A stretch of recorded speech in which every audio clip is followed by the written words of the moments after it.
10 years, Erling Haaland, Man City, does it all make sense to you, Jay? I would believe in the project even when Pep leaves, right? Pep is the epitome of what has happened during the course of the ownership from the Abu Dhabi group. But Manchester City were winning titles before Pep Guardiola, and that is evidence, if anything, that even after Pep Guardiola, they're going to continue being one of the best teams. Maybe they don't win 4 titles in a row or 6 and 7 years, but you imagine, because of, again, what they've done before, they'll do it again. You know, if you're Erling Haaland and you just look at the history of Manchester City, you don't think after Pep leaves they're going to be where Manchester United are. So that might give you the confidence to sign on even beyond the coach.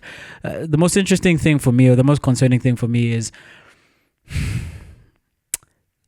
they've beaten the Chargers, haven't they? It seems that way if they can offer that kind of money and they can put in those kind of deals and sign Mamouche as well. So it looks like they're free to do business because there shouldn't be any repercussions to be afraid of. Exactly, Chuck. Because what kind of conversations are they having with the players like Mamouche that they bring on board? A player like Erling Haaland, who is the top striker of his generation, to keep him there for that long, because his representatives, both of these young men's representatives and other potential signings or extensions, they will ask the question, what is happening with the Chargers? Because before we commit our players and the players themselves, before I commit myself to this team long term, am I going to be playing in the Premier League? Or am I going to be slugging it out in the Championship or below, or whatever the case may be?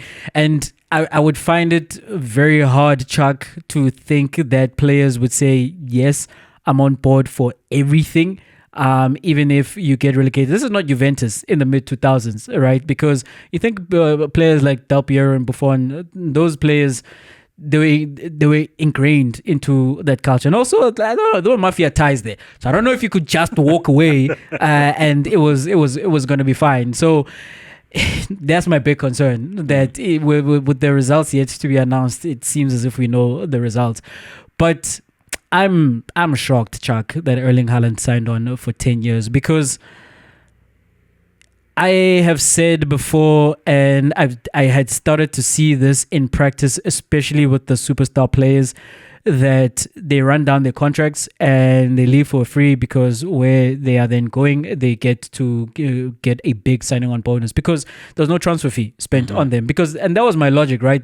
Thinking, why don't you just run down the contract, and whatever it is that they were going to spend on you as a transfer fee, ask them to give you all of it or a portion of it. That's exactly what happened with Mbappe. As much as Real Madrid got him for free, they paid him like a lump sum to sign on with Real Madrid.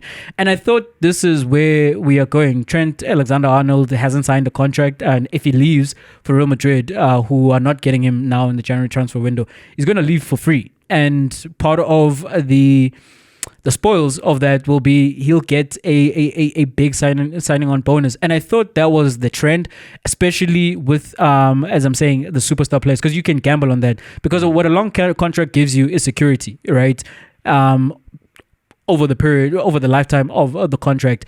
But if you are Erling Haaland, you don't need the security. You can sign 2 years and run down the contract. And if there's nothing out there that you want to join, then you just sign a 2-year extension. And if the club think that they've got leverage, good luck, because again, you're Erling Haaland. There will be every club in the world who want to sign you if City decide that they don't want to extend you. So to have him extend for 10 years, it is absolutely unprecedented. I can somewhat understand the players who went to Chelsea. I mean, if you Mudryk or you Neto and you're signing on for Chelsea, you come from a Wolves or from a Shakhtar in Ukraine, and I'm at Chelsea. I have made it to that next level. Who knows if there is another level beyond this?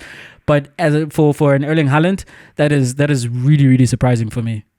I think maybe Erling Haaland looked around and he figured to himself, if I don't play for City, what's the next big step? Because I don't think he would. I mean, he was at Dortmund. I don't think he goes to Bayern. There's already Mbappe at Real Madrid. And I think there are already stars that are forming in terms of your Yamals at Barcelona. And so but not too many options when you look around. But 10 years is a long time. 10 years, I thought to myself... It's the 10 years. It's not the extension, Chuck, right? Yeah. Because what you're saying, when you do look around, City makes the most sense.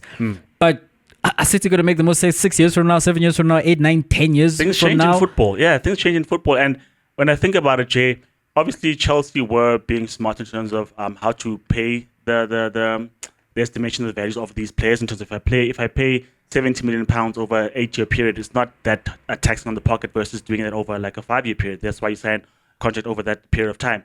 But if you're already there and then you said, like, I want to be there for like another 10 years, I mean, I don't know. I'm just trying to think to myself, if he looks back at his career and he's got a champion, he's got the treble, obviously, treble run, he's got the golden boot, but he only wins like another 2 or 3 league titles. Would that have been a successful 10 years for Erling Haaland? You know, because definitely was touted as one of the players in the future who would win a Ballon d'Or, him and Mbappe, and whoever else has propped up like the veins of this world.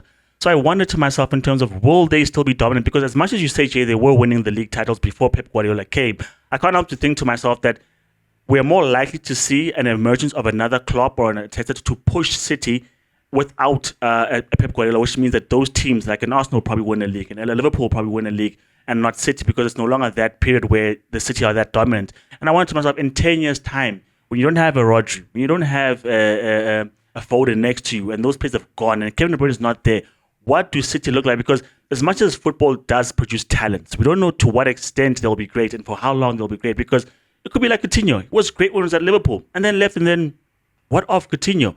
So the talents that are around him now, and even if they go shopping for the next best thing, will they be able to replicate what City have right now? Will the players around him, your Bernardo Silvas, will they sign extensions? We don't know. So I think it's a major gamble. Pretty safe one because he's at City at this point in time.